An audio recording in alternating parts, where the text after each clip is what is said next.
سوال یہ ہوا ہے کہ ڈاکٹر صاحب یہ بتائیں کہ بیر کا روٹ سٹاک کیسے تیار کرتے ہیں، اور یہ کون سا بہترین اس کا مہینہ ہے، اور اور یہ کہا ہے کہ کتنے سال بعد یہ اس کی پیوند کاری کے لیے قابل ہوتا ہے۔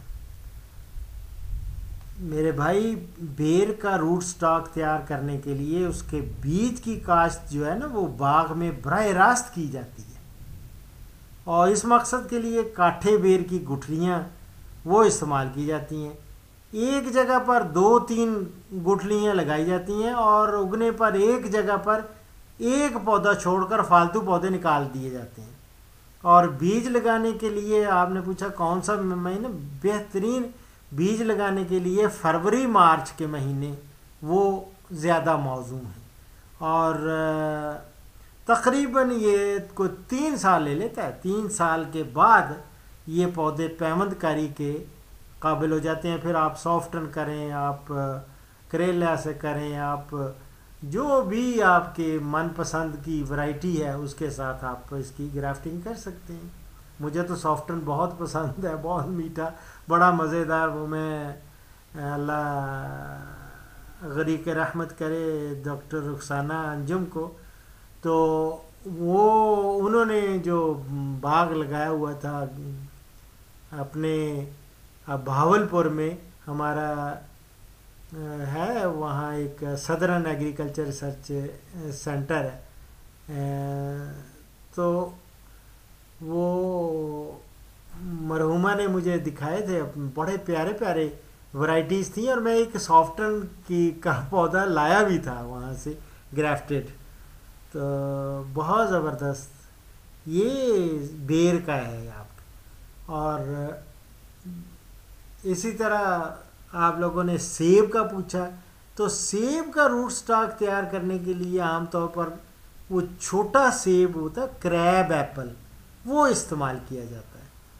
اور تجربات سے ثابت ہوا ہے کہ یہ ہوتا ہے East Malling root stock. East Malling root stock پر یہ پیوند کیے جائے ہوئے پودے جو ہیں وہ زیادہ بہتر ہوتے ہیں، اور یہ بھی تجربات سے ثابت ہوا ہے کہ مالنگ نمبر ہیں ان کا 7 ہے، اسی طرح 9 ہے، ڈفرینٹ نمبرز انہوں نے دیے ہیں، ان پر پیوند کیے ہوئے پودے چھوٹے قد کے ہوتے ہیں، اور مالنگ نمبر 12 اور 13 پر پیوند کیے ہوئے پودے صحت مند اور قد آور ہوتے ہیں۔ اور اسی طرح ایک کریپ ایپل ہے، کریپ ایپل پر پیوند کیے ہوئے پودے جو ہیں وہ درمیانے قد کے ہوتے ہیں۔ تو یہ سیب کے بارے میں۔ ناشپاتی کا بھی میں بتاتا ہوں، چلو اسی نشست میں آپ کو لگے ہاتھوں ناشپاتی، آڑو اور آلو بخارا، یہ سب کے بارے میں بتاتا ہوں۔ ناشپاتی کے پودے تیار کرنے کے لیے نا اصل میں جنگلی ہوتی ہے بٹنگی، بٹنگی جو ہوتی ہے وہ بطور روٹ سٹاک وہ استعمال کی جاتی ہے، اور اس کے علاوہ اگر کوئی اور روٹ سٹاک استعمال کیا جائے تو پھل کی کوالٹی اور پیداوار وہ متاثر ہوتی ہے۔ آڑو جہاں تک ہے، آڑو کے پودے تیار کرنے کے لیے نا زرد دیسی آڑو یہ اور کڑوے بادام پر تجربات کیے گئے ہیں، اور تجربات کی روشنی میں یہ کہا جا سکتا ہے کہ کڑوے بادام کے مقابلے میں زرد دیسی آڑو زیادہ موزوں ہیں۔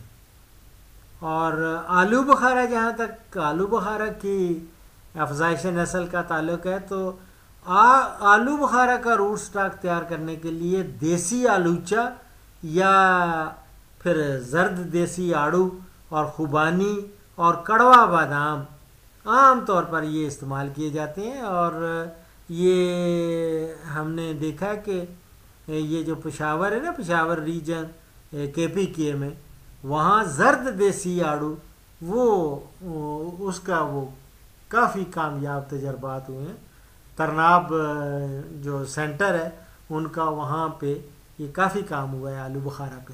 تو یہ تھا مختصر آپ کو کے سوالات کا جواب میں نے دے دیے۔ اور کوئی سوال ہو تو یو آر موسٹ ویلکم.